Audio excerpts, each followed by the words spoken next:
All right, I'm going to pull over so I can look close at you guys. Wally, you're next to me, so I'm going to start with you. So you've got a 30,000-foot view of the city when it comes to Christian nonprofits. What are you seeing that's just kind of lighting up the city? Yeah, thanks, Nick. Yeah. So, what's the saying? Where there's a logo, there might be an ego, you know? I'm seeing these egos or logos kind of laid down. And people coming together around these causes and these networks. One of the fun things we get to do with Mission Increase when we do our workshops is we have people introduce themselves, but they're not allowed to say the name of their organization. They have to say the cause they represent. And it's really interesting because there'll be 50 organizations in a room, but about 14 causes, you know, or 19 causes. And so at the breaks, people end up talking around these causes. And these causes have formed groups. Kim and I are in a group with Scott Marrier and some of the other folks, we call them Hope Center groups, where it's people that can kind of fill out each other's sentences when they get together. It's really, Nick, what you were talking about. We're seeing that happen. And the fun part, the value add is that after we do our workshops, we send out surveys, like, what'd you like best about the workshop? Speaker, okay, you know, accommodations, fine. You know, it's almost like recess, A+, you know. The idea of everybody getting together and connecting with each other has been really special. So I think of a buddy of mine in DC who was speaking to a bunch of people one morning. He said, you know, I've never seen a program that's worked. And I thought, man, this guy's having a bad day, you know. And he said, programs don't work, relationships work. You know, good programs set up great relationships. So that's what we're seeing, is just relationships being established around Jesus, around these causes, and a lot of tractions being accomplished by that. That's awesome. Kim Stans, I wanted to ask you this question, because you come from a very different perspective than some here. You know, you're hearing things around the city from the government and what's going on there. Have you ever stopped and wondered, what if the Church of Columbus could solve this? Has there been anything that's kind of piqued your ear in hearing the office talk? Well, so first of all, I work for the city of Columbus, and I do feel left out because everything that you listed was not government, like marketplace, nonprofit sector. And you think about Columbus, it's a hub of government. We got the state government, we have city government, county government, federal government. So I think government is a sector where I know the more and more I see every day, lots of believers are working within the government. And so it's like, how do we connect with each other? And how do those believers connect with each of the nonprofits and the nonprofits? How do we work better with the private marketplace sector? So that's one of the things I think about, is how do we connect better with things that are going on, like that we bring government into the nonprofit sector and into the private sector in a way that we work better together. One of the things that I really focus on a lot in the last year is people that are being evicted from their homes. That's happened a lot. We thought we solved it in a way of having some rental assistance, stopping people from being evicted for about a year during COVID. But now that it's opened back up again, we're like at historic levels of people who are losing their housing because they couldn't afford to pay the rent, or because the rent is going up. So my thing is, what I dream about is that the church could step up, not just to provide rental assistance, although that's important, but to be landlords, be property owners with compassion, who could rent at decent levels and keep those places nice for families and individuals. Our city is growing, and that poverty population is going to keep growing. We need to grow with that. That's so good, and yeah. And I often, I often think there's a huge disconnect sometimes between the city and the church, meaning the government and the church. And I know that, we've all heard it said that the church, Capital C Church, is the largest volunteer organization in the city. So we should start really engaging in conversation as best as we possibly can, which is really challenging because there's just a lot of challenges in having those conversations. But Taylor, I wanted to come to you. You and I have had a friendship for a really long time. We've spent a lot of late nights having real deep conversations about deconstruction, about race, pastoral ministry, burnout, and exhaustion. I actually think you're a really unique voice, and I already said that you're a very prophetic voice for the church. What do you see as the church's biggest gap to actually being taken seriously in Columbus?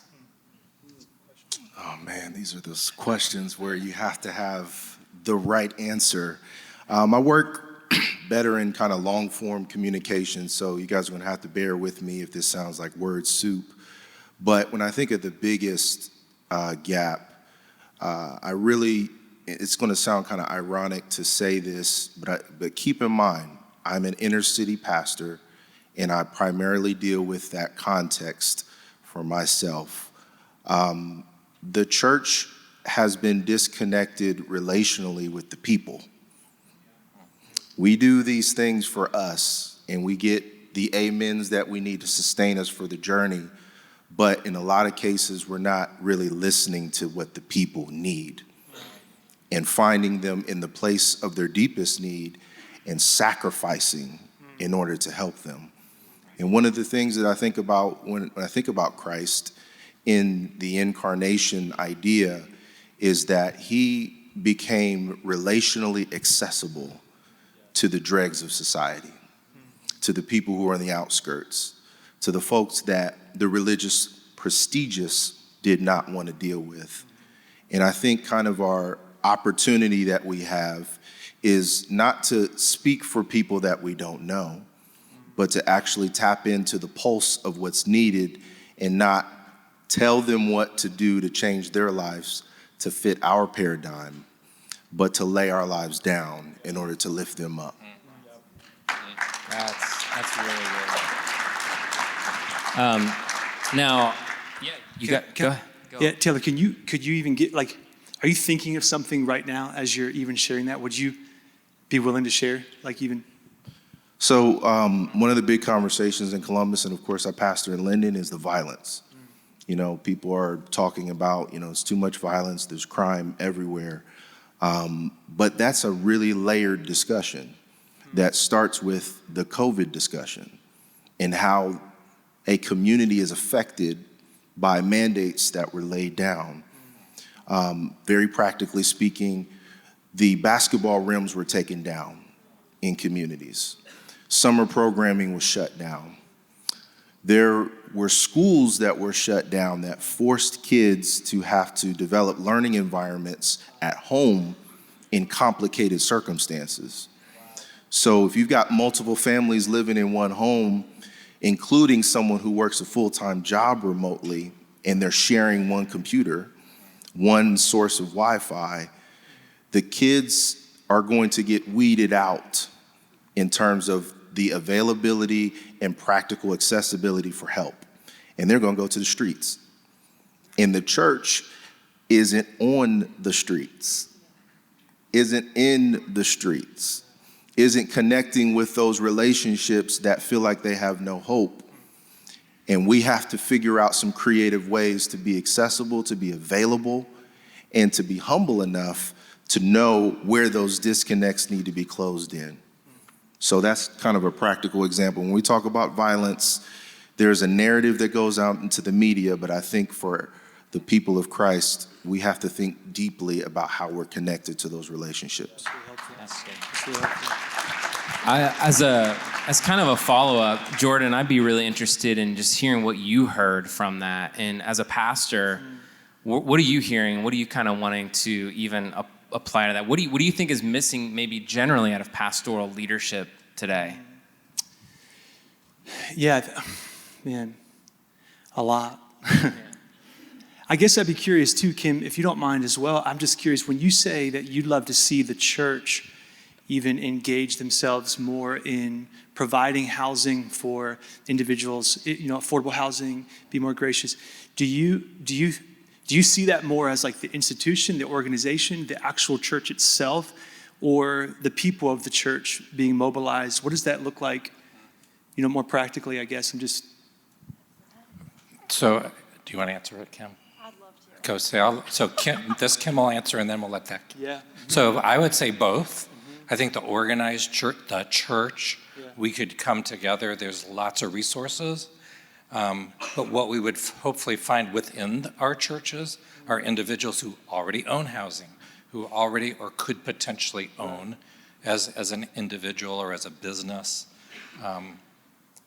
So that we would, as a church, help them keep the rents lower or provide the rent to the person to pay for that. So in either way, Kim and we see families who can't afford to get into a house. Yeah. And you just mentioned there's families living together because there's only one person working in two families. So I would say both. Do you want to add to that? Yeah, I'm a storyteller, so there are great things happening in this space in regard to churches, Christian nonprofits, and government working together. So just a quick story that Kim and I just worked together on this summer. There was a family of 10 from the Congo. They've been in our country about 2.5 years, and there is no place in Central Ohio who will rent to 10 people. Dramatic pause. On purpose. There are laws that we have of how many people can live in a rental. And so it took the government, a Christian nonprofit, and a secular nonprofit working together for 4.5 months to find one property owner and to house them in a hotel, 2 rooms for 10 people for 3.5 months. But we found one landlord, but the question becomes, how do we, so it worked. It worked. I said to Kim when we walked in today, the only other option for them would be in Plain City camping out in a tent in this whole Central Ohio region. So this housing situation is enormous, and it's a great space that the church, the body of Christ, can get into. We have a church right now who desires to have, whether it's a little trailer park that they create or a little apartment complex or tiny houses or what have you, for people to, new Americans to stay in until they can get work in English well enough that they can afford something here, or a single mother who leaves a dangerous situation with a child to stay in until she can get to the next space. So there are churches talking about things like this. And we had another situation where a woman has a house here in Central Ohio, but she spends 3 months out of the year or more down south where it's nice and warm when it's cold like this. And so she let a family come live in her house because she's not living in it. Like, it's just sitting here empty and vacant. So I want to say too, the body of Christ, all of us, we have to get willing to get messy in people's lives and love them right where they are. If they know the Lord, great. If they don't, that's okay. We can still love them in their messy space and walk alongside of them. And it might mean coming and living in my basement for a little while. It might mean living in my house while I'm in Florida for 3 months. But I think that's a space. It might be, we have churches with transportation. Transportation is a huge issue in the city for families in poverty. Enormous. How many churches have buses that sit in parking lots? I drive around and see lots of them. I count them. They're not moving. They could be moving. They could be taking children to after-school programs or after-school activities or Christian nonprofit programming. So there are so many resources, but we have to be ready to get into the space, love people who are made in the image of God, and love them. Kim, can I ask you, one of the things that we are trying to do with Fort Columbus is bridge the gap between the church and the parachurch, where there's just more of a partnership. And I, as a pastor, I get the tension, and I've felt the tension. What would be like a dream to see with church and parachurch? What if you could just kind of insert one piece of Intel chip into that space to make it go better? What would you want to see? Yeah, I mean, we live in 2022 and still communication is really hard. So I would love a list of all the churches in Central Ohio. I've been searching for 3 months, it doesn't exist. Isn't that kind of sad in 2022? So just to communicate with each other, we exist as Festa, again, formerly Sun Ministries, to press the easy button, for a church to be able to press the easy button. I say to pastors every day, do you have the gift set of administrating huge programs for thousands of people? And they're like, yeah, no, not really. We do. That's what we do really well.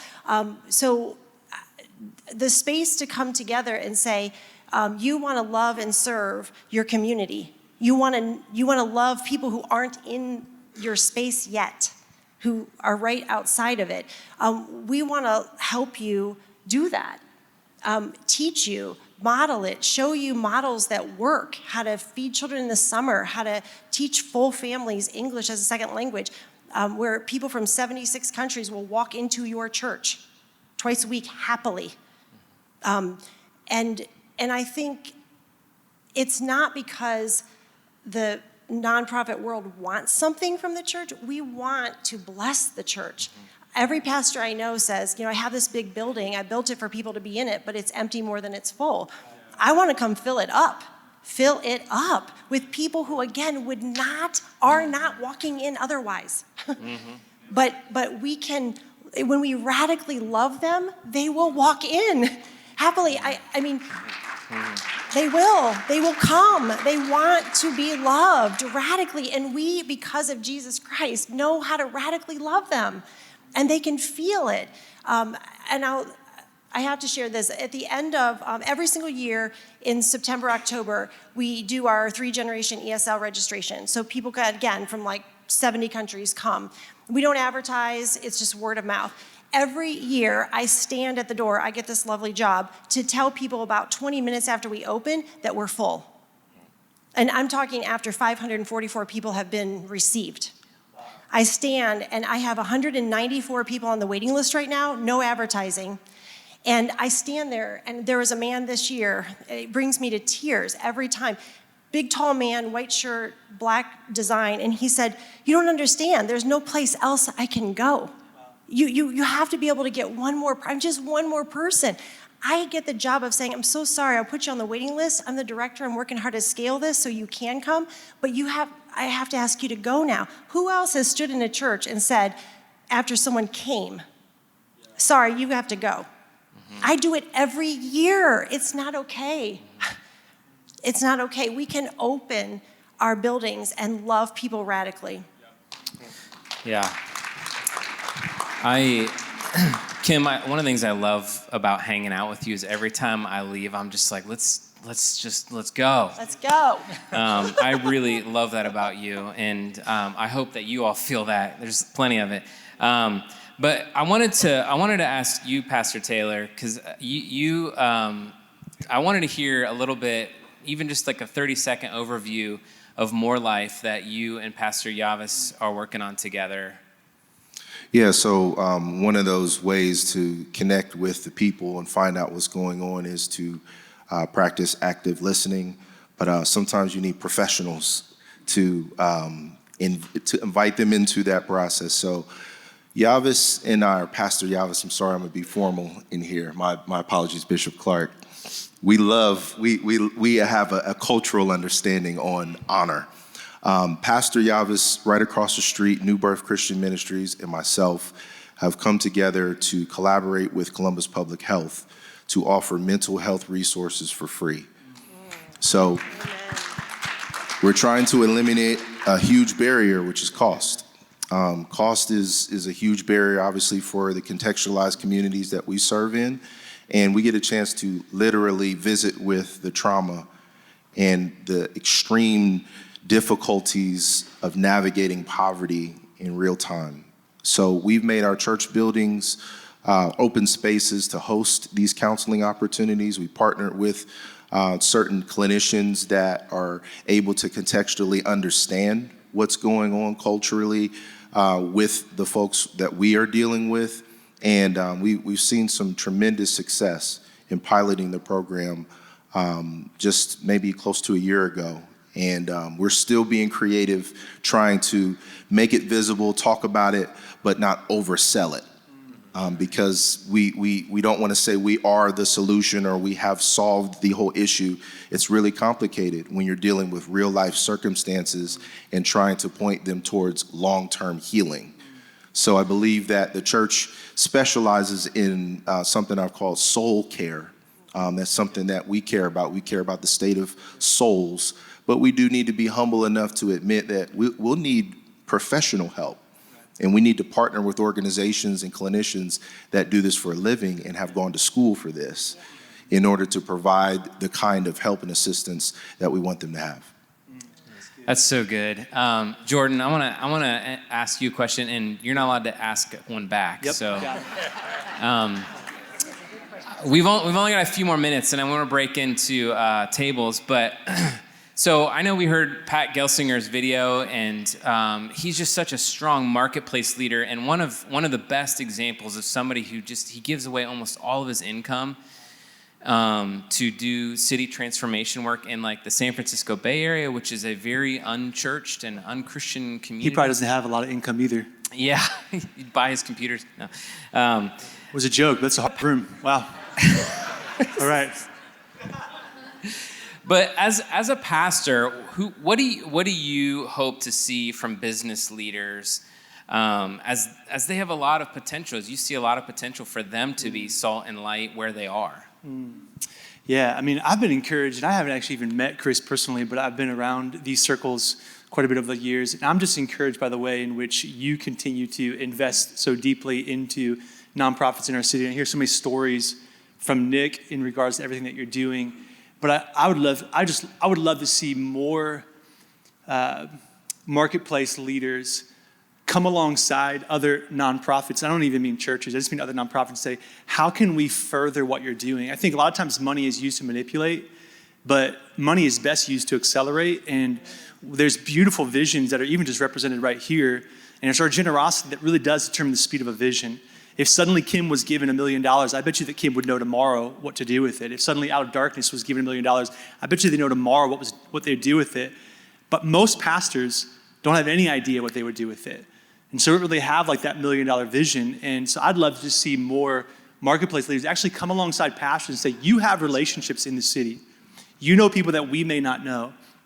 You're in rooms that we aren't in.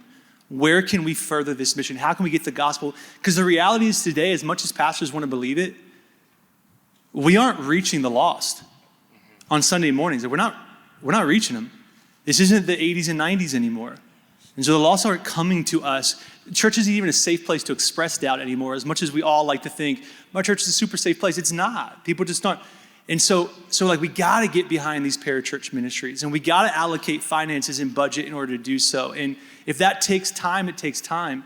I think the two main reasons why people grow weary in the good work that you're doing, Nick, like you mentioned a moment ago, which Nick, you literally are, like most of us are in this room because of you. Like you are a magnetic person. You are somebody who we're all like, go for it, Nick. Like you've got a lot of early adopters in here, so I don't even think you need to shy away from the ask. It's like, hey, here's what we're doing. We got a long-term vision. It's not going to happen next week. It's probably not going to happen next year. But like, let's get moving, Nick. You know, and I don't mean like, Nick, you go do it. Like, hey, we got you. We want to throw some wind behind your sails because we believe in this, because this is where it does feel like a family reunion to me. And I like, there was just a dozen people I ran into today. I was like, it's so good to see you.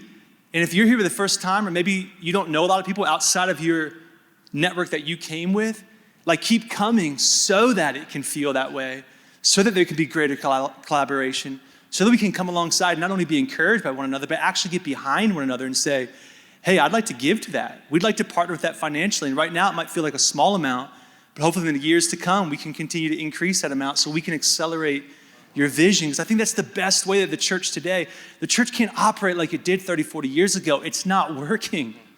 We're not passing the baton of faith off the way that we think we are. And we know this. I know this at our church. The vast majority of our growth is transfer growth. Mm-hmm. And if we're honest, yours is too.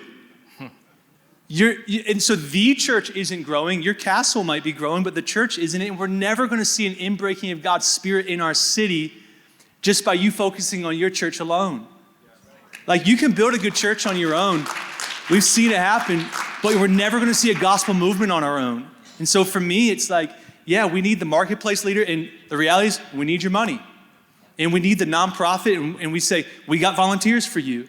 And we need the church to say, hey, I think I know a way in which we can partner with this, and not just figure out how we can, excuse me if this is too, Nick knows me pretty well, but not just figure out a way that we can just buy more speakers or whatever. I'm just like, man, well, we can do more than that. We can do better than that. And I guess for me too, like we've made our faith about something that we believe, not something that we do. And Jesus never intended for that to be the case. This was always meant to be something that we show and reveal unity, like Jean-Paul talked about before. And so I am for this, even if this was all that we did. There's a display of unity here that will overflow into a gospel movement in our city. But I know that it's so much more too, more than what you asked for. So. Wow. Okay. I didn't pay you to say that. Say now. Well, we've kind of run out of time, and we've gone over a little bit on this. But that was actually awesome. And I really want to encourage you guys to just follow up with them and get engaged in this work that they're doing, but I know they're eager to get engaged in work you're doing. And so let's keep partnering. So let's give them a round of applause.